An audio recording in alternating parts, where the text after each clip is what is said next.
Oi, gente, tudo bom? A gente vai começar o segundo episódio da nossa série Criação para um Mundo com Mais Igualdade, e hoje a gente vai falar sobre criação sem racismo, com uma amiga muito querida minha, né, a Neide Jane. Neide, se apresenta um pouquinho, fala um pouquinho de você.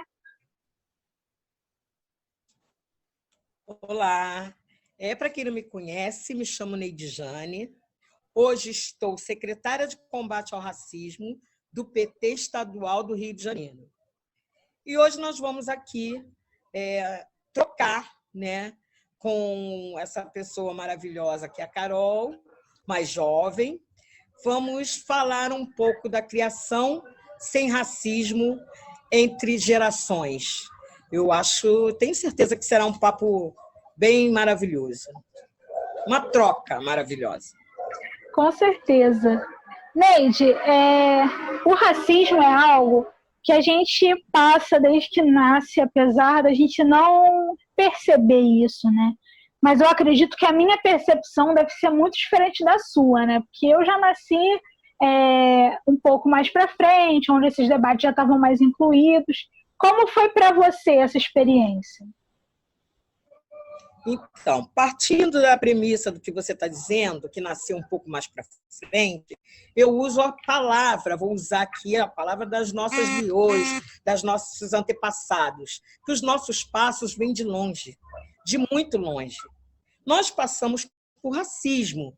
Não é que a gente não perceba, é que na minha geração, como nossos passos vêm de muito longe, eu vou iniciar dizendo que eu fui criada por uma família matriarcal, uma família comandada por mulheres fortes, mulheres negras. A minha avó é baiana, minha mãe era baiana, né? Minha mãe é baiana, minha avó que é falecida.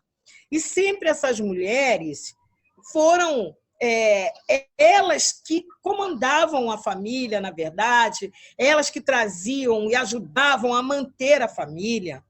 A minha avó, a minha mãe desde cedo trabalhou em charutaria, em Salvador, né, no interior, no Recôncavo Baiano. E falando do Recôncavo Baiano, eu tenho que falar da Irmandade da Boa Morte, que foi a primeira irmandade feminista do Brasil, que, na verdade, eram escravas libertas, né? Que se uniam entre elas nos trabalhos, nas casas grandes, ou nas vendas de tabuleiro, ou nas lavações de roupas. Elas juntavam o ouro, juntavam o dinheiro para libertar os irmãos e as irmãs, libertar os irmãos que ainda eram escravizados. Então, elas faziam feminismo negro sem ter lá, né, na concepção de que era isso, mas é a luta da resistência que a mulher preta traz muitos e muitos e muitos anos atrás. Então, a geração de vocês é uma geração que hoje, eu costumo dizer que hoje se pode falar mais abertamente, mas tem muita gente hoje, como, por exemplo, o presidente da Fundação Palmares, que vive repetindo e dizendo que não existe racismo no Brasil. Muitas pessoas acham isso. Não é que vocês não queiram ver, nós não queremos ver. É que as pessoas dizem, as pessoas que não passam por isso, acham que nós não passamos por isso, que o Brasil não existe racismo. Falar da pele branca pura hoje no Brasil não existe, né? Porque ninguém verdadeiramente hoje é branco no Brasil. Nós somos mais retintos, na verdade, estou dizendo no meu caso, no caso da minha família, onde é uma família que sempre teve um processo sempre teve muito presente o interracial na minha família. A minha família é uma família... Meu pai trabalhava em Salvador, na feira, ele vendia feijão de corda, e a minha mãe passou um tempo trabalhando em charutaria, que era o ganho casaram e vieram para o Rio de Janeiro, porque o meu pai passou a trabalhar na Petrobras há mais de 50 anos atrás, né? Há quase 60 anos atrás. Então, era uma família de negros que tinha uma vida razoável e começaram também a ajudar aos irmãos que lá ficaram em Salvador, que não tinham condições, trouxeram para o Rio de Janeiro e começaram a ajudar aqui a escola, porque eles davam a comida, davam a moradia, e aqui os irmãos começaram a arrumar um emprego, trouxeram todas as mulheres, a minha mãe trouxe todas as irmãs para o Rio de Janeiro, para que elas também começassem a estudar, para que elas começassem a trabalhar, e aí casaram-se, tiveram os filhos delas, e continuamos sendo uma família comandada por mulher. E hoje eu tenho uma filha de 30 anos, né? E que tenho 2 netos, e que, na verdade, nós temos essa colocação mesmo que as pessoas dizem da coloração, a coloração, porque o tom de pele da minha filha é mais claro do que o meu.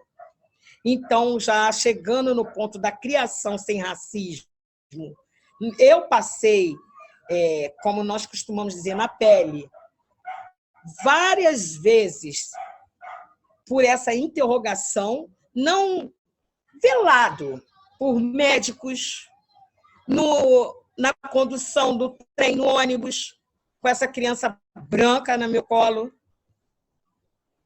Então, hoje, nós podemos ter um diálogo mais aberto com os nossos filhos, com os nossos netos. Os meus netos, eles acompanham a nossa luta, a luta das mulheres negras. Eles vão às caminhadas. Você sabe muito bem, o seu filho vai às nossas plenárias do Fórum de Mulheres Negras. Eles acompanham isso. Então, eles serão mais fortes, eles serão mais esclarecidos, eles vão ter como respaldo todo o nosso ensinamento, na verdade, a nossa formação. É o que faltou para a minha geração. Nós éramos feministas, fortes, mas nós não sabíamos que estávamos fazendo feminismo. Quando eu escutava, minha filha, você vai para a escola, você não deixa ninguém rir de você, você não deixa ninguém rir do seu cabelo, você é linda, o seu cabelo é bonito e você nunca pode se deixar ser incomodada, nunca pode ser constrangida por ninguém. Você está com uniforme impecável e você sempre será, porque, na verdade, nós temos isso dentro de nós. Temos que ser o melhor em tudo, os primeiros em tudo, porque a gente já sai de casa tendo que provar a todo momento, a toda hora, Exatamente, que nós podemos, teremos e nós somos importantes, mulheres e homens, né? Você falou uma coisa muito importante sobre a escola, né? Sobre a gente tem que se provar. Eu também ouvi muito isso da minha mãe, né? A minha mãe era o contrário. A minha mãe era uma negra de pele clara, né? E ela casou com meu pai, que era retinto.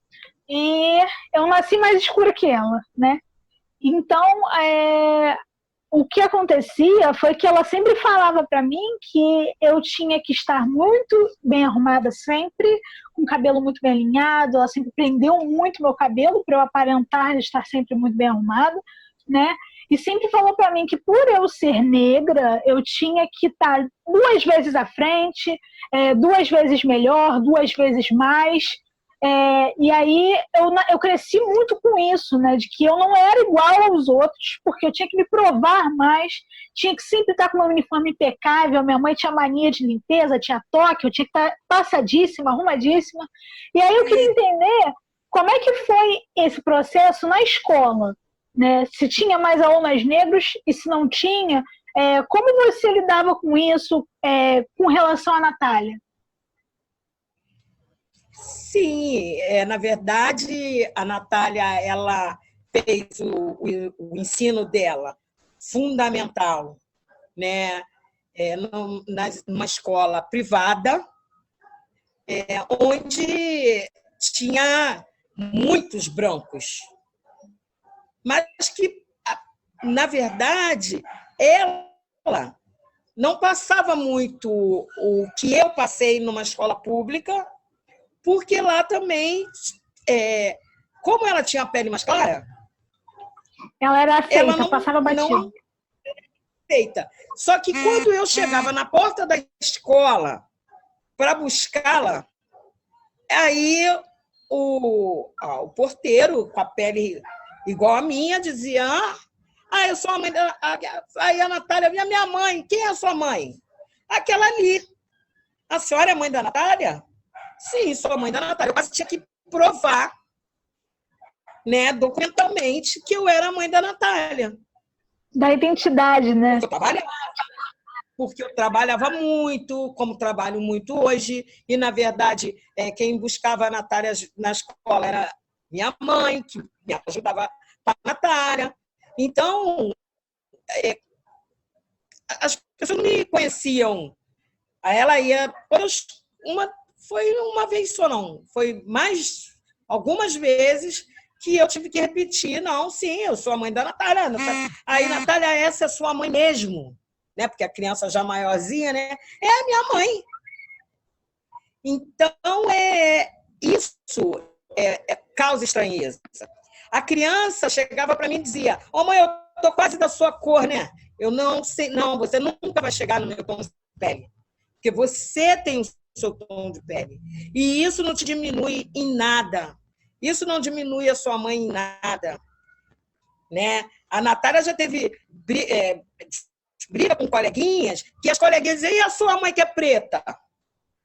Tipo, na cabeça dessa criança que devia escutar muita coisa dentro de casa, numa discussão com uma outra criança, na cabeça dessa criança achou que aí a sua mãe que é preta. Então, quer dizer, achou que ia agredir a Natália dizendo que e a sua mãe que é preta.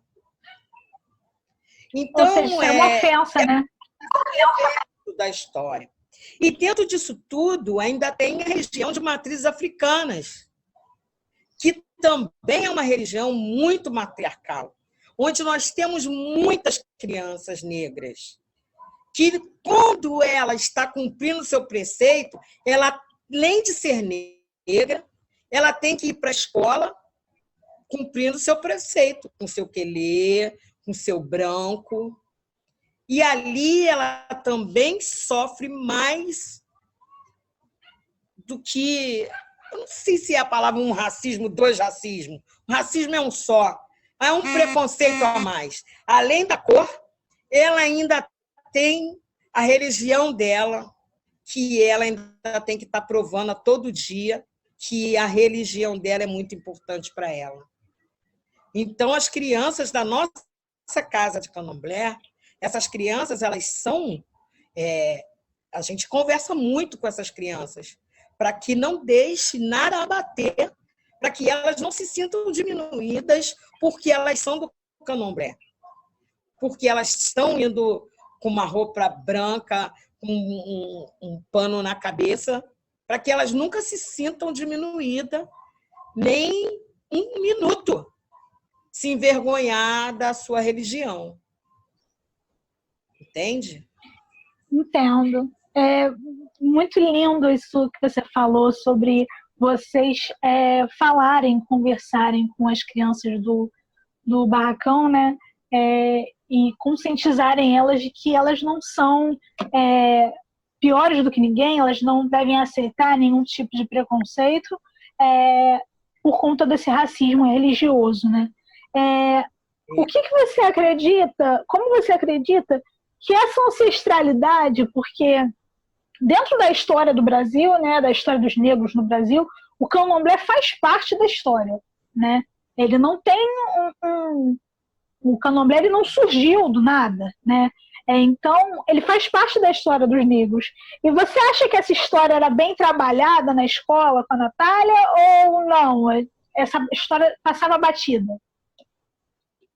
Não, com a nossa família, com a Natália era muito bem resolvida, porque ela foi criada com no candomblé, com a mãe, a avó, a bisavó. Ela sempre participou e sabia que nós cultuamos, que nós somos de povos de matriz africana. O problema, Carol, é a Lei 10.639, que ela não é cumprida, a nossa história não é contada. Nós somos povos. Nós somos descendentes de reis e de rainhas. O transatlântico, nós atravessamos o Atlântico. Nossos reis, nossas rainhas atravessaram o Atlântico. Nós somos povos. Nós temos uma lei implementada no Brasil, a 10.639, que ela não é cumprida. Tem escola que não passa longe da nossa história. Tem escola que só lembra do preto, do negro, de um pouco do navio negreiro, de alguma coisa, no dia 20 de novembro no Zumbi. Porque eu acho que tem que cumprir a grade. Muito sinceramente. Nossas crianças, hoje, por exemplo, eu livro didático, livro de história, eu dou de presente para os meus netos levarem para a escola. Porque sexta-feira é dia de contar historinha. Então eu pergunto, tem alguma história de negro? Tem alguma de Bia, alguma coisa? Não, vó, não tem. Aí eu compro e levo para a sua professora e eu quero saber se a professora vai ler. A professora leu, vó, a professora leu a historinha. Ah, muito bem. Mas a professora só leu porque o meu neto, a minha neta leva. Porque na escola não tem. Na escola não tem nenhum livro que tenha algum conto de uma princesa, de uma rainha, que fale da Nigéria, que fale de Angola, que fale de Gana, que fale do Brasil, que fale da Bahia, que fale do Maranhão, sabe? Da quebra de coco, das mulheres rendeiras, das cocadeiras, das vendedoras de acarajé, das mulheres que fazem o acarajé, dessa arte da culinária. Não tem. Tem escola que tem a aulinha de culinária, mas é aquela aula, né, do hambúrguer, da batata frita, provavelmente, tem saudável. Mas ninguém ensina a fazer uma acarajé. A gente mesmo tem comidas saudáveis da nossa ancestralidade que não são tratadas, né, na escola. São tratadas na escola em lugar nenhum, a não ser dentro de nossas raízes, dentro de nossas casas de candomblés, de nossas casas de umbanda, da nossa própria casa. A minha casa, por exemplo, a minha família é uma família que, na Semana Santa, nós costumamos fazer um banquete tradicional da Bahia, né? Mais regional, que é o vatapá, o caruru, o feijão com leite de coco, a cocada, a canjica.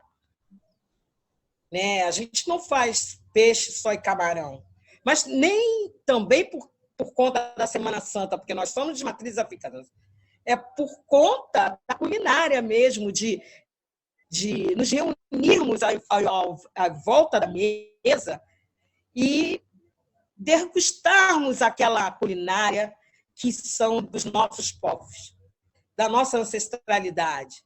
Nos faz muito bem. Ai, que costume lindo! É muito emocionante, né? Porque você traz uma carga histórica da Irmandade, né? E mantém essas tradições vivas das suas ancestrais baianas, mesmo no Rio de Janeiro. E isso é muito lindo.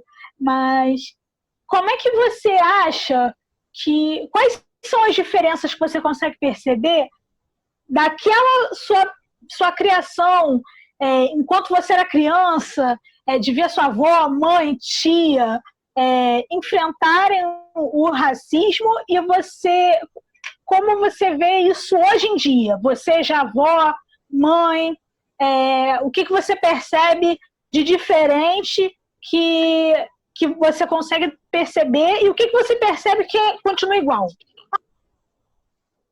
De diferente é que nós fomos mais prudentes. Nós fomos estudar. A maioria das mulheres da minha família. Né? A maioria das mulheres da minha família tem nível universitário. A minha mãe tem 78 anos de idade, é uma mulher totalmente atuante na política. Não estou dizendo política partidária, não, estou falando da política mesmo, do feminicídio. A minha mãe tem 6 meses, eu acho, mais ou menos, a minha mãe fez uma caminhada do feminicídio. Ela mobilizou a família inteira, a família do Rio de Janeiro e a família de Salvador. A minha irmã, eu tenho uma irmã que mora em Salvador com ela, que minha irmã falou, olha, vocês ficam... A minha mãe botou uma caminhada na rua contra o feminicídio. Então, a gente tem muito isso. E a minha mãe tem 78 anos de idade, tem 79 anos de idade. E a diferença, o conflito é esse, na verdade, não é um conflito. A diferença de gerações é essa, que ela, para as netas, para a Natália, para as outras netas, para os netos, para os meus sobrinhos, e agora para os bisnetos, a fala é uma fala mais política, é uma fala, já na minha época era uma fala mais de enfrentamento, agora mais ainda. Porque agora nós podemos ser mais claros, nós podemos falar sobre o racismo, nós podemos traduzir o que estamos passando. Essa é a grande diferença, tanto hoje na minha família, como deve ser na sua, e em qualquer outra família brasileira. Nós estamos vendo agora, esses dias mesmo, teve um grupo de meninas que fez aquele absurdo do WhatsApp com a menina negra, que o pai é doutor. Você acha que essa família não tem essa menina não teve todo o aparato enquanto familiar para se preparar, mas foi um amigo que também deve ter uma família como a nossa, que a alertou, que tinha um grupo falando da cor dela. Você falou sobre isso? Sim. Você viu essa? Vi, eu postei até no Instagram, né, que eles não são daqui, né, ela tem uma ascendência diretamente africana, nome diretamente africano, né, o que já causa um abalo, né? E eu falei, inclusive, sobre a gente não ter o direito de ascender socialmente. É como se o negro não tivesse o direito de estar ali. E nós temos todo o direito de ocupar os espaços. Nós temos todo o direito de estudar nos melhores colégios, né? E de ter a nossa história e ancestralidade respeitada, né? É como se eles estivessem colocando para ela que aquele lugar não é dela, não é pertencente a ela, mas é. Isso. Com certeza. Isso. Agora, o importante é quem a alertou. Foi um amigo que a alertou. Então, ele também, brasileiro, estudando na mesma escola. Eu não sei se ele era branco ou negro, isso eu não sei dizer. Não vi também. Mas dentro dele, ele viu que isso não era certo. Então, a família dele, de alguma forma, essa criança escutou e sabe que ser preconceituoso, ser racista, não é bom. Sim. Essa é onde eu quero dizer para você que está a diferença. Nós conseguimos atingir, sim, com a abertura da internet, porque uma criança ela não nasce racista. Se essa criança chama a outra de preta, se essa criança acha que está atingindo a outra criança, ela escutou em algum lugar. Então, qual é a conversa que essa criança escuta numa mesa? Por que essa criança hoje não pode ter, né, um estudo dentro da lei do país dela, que é a Lei 10.639? Por que esta lei não é implementada? É essa a diferença que nós temos da minha geração para a sua geração. Porque qualquer criança pode chegar para a professora e perguntar. Na época das minhas ancestrais e na minha época, eu não podia perguntar numa sala de aula por que não falava do meu povo preto. E hoje também a gente sabe que a maioria das crianças que estão numa escola pública são crianças negras, faveladas, periféricas. Claro que tem crianças brancas, mas a maioria, o percentual, são crianças. E essa, em particular, ela estava num colégio de ascendência, um colégio de linha, um colégio top, um colégio carésimo. Mas por que ela não poderia estar ali? Porque o tom da pele dela é um tom retinto? Porque ela é angolana? Não sei qual Eu acho que não estava especificado a nacionalidade dela. Exatamente. Então, o conflito, a palavra não é conflito. A diferença da nossa geração é que vocês hoje têm mais liberdade de expressão. E isso é muito importante. Isso é realmente essencial, né? E o que você acha que ainda precisa melhorar para a gente criar crianças, sejam brancas ou sejam negras, mas antirracistas? O que você acha que falta ainda? Precisa melhorar tudo. O poder público, educação, saúde, precisa melhorar,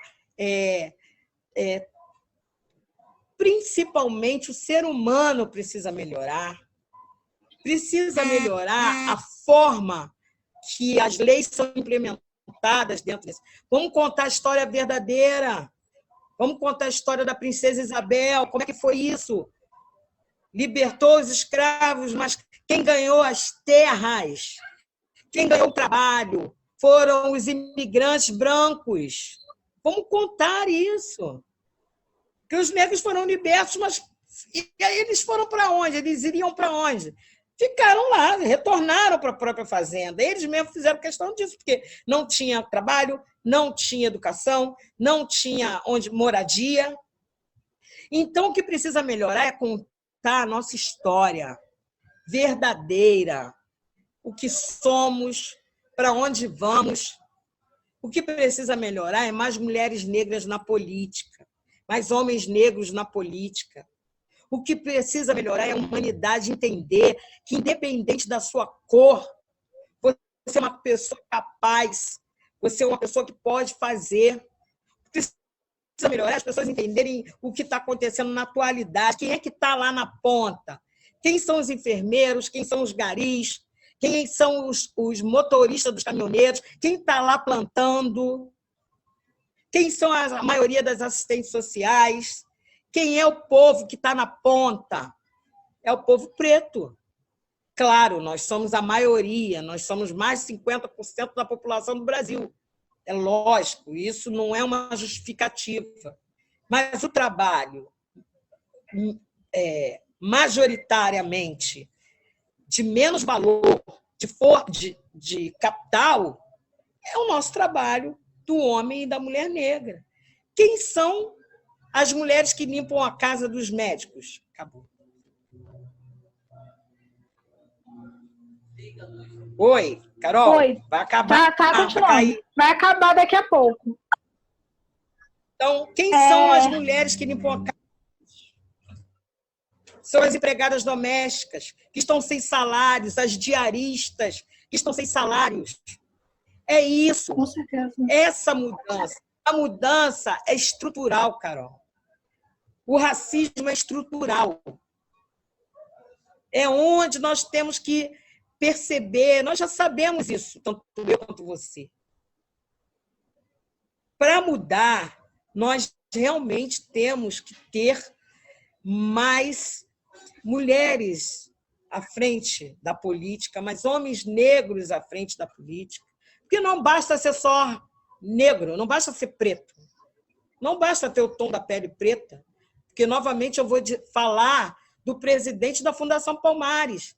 Você se sente representado por aquele homem? Jamais. Eu não me sinto representada por aquele homem. Não basta ser preto, ver aquele negro imenso atrás do atual presidente. Eu tenho um preto aqui de deputado federal. Eu não me sinto representada por aquele irmão, mas ele é meu irmão de cor. Ele é negro. É isso que tem que mudar. Nós temos que ter mais educação, mais saúde, mais dignidade, menos desigualdade nesse país. Aí sim, não precisaremos ter esse tipo de debate e de conversa. Falaremos sobre nossas histórias, de nossos reis, de nossas rainhas, de nossa ancestralidade, do quanto é maravilhoso olhar para um parlamento com 50% de mulheres e homens negros. Falamos nós por nós discutirmos as nossas pautas negras, nós por nós. É onde, assim, eu quero acabar minha fala. Temos que ser nós por nós. Ninguém para falar de nós sem ser nós. É muito importante que fique isso na cabeça da sua geração e das próximas gerações, dos meus netos, dos meus bisnetos. Temos que ser nós por nós. É isso. Espero que você tenha gostado. Neide, muito obrigada. Eu amei o papo. Tenho certeza que todo mundo que vai assistir também vai amar. E a sua história é muito emocionante. Eu te admiro demais. Admiro sua força política. Admiro você como pessoa. Admiro a sua criação, que a Natália é uma pessoa incrível, os seus netos são lindos, eles se orgulham de vestir a própria ancestralidade. Eu vejo seus netos com as roupas, valorizando as cores da nossa ancestralidade, eles amam. Então, assim, você é um exemplo de mulher que eu quero ser, e muito obrigada por você estar fazendo, se dispondo a esse tempo com a gente. Nada, você pode ficar à vontade, estou aqui a hora e o tempo que você precisar de mim. Tá bom? Obrigada, Neide. Um beijo. Beijo, querida. Tchau, tchau. Tchau, tchau.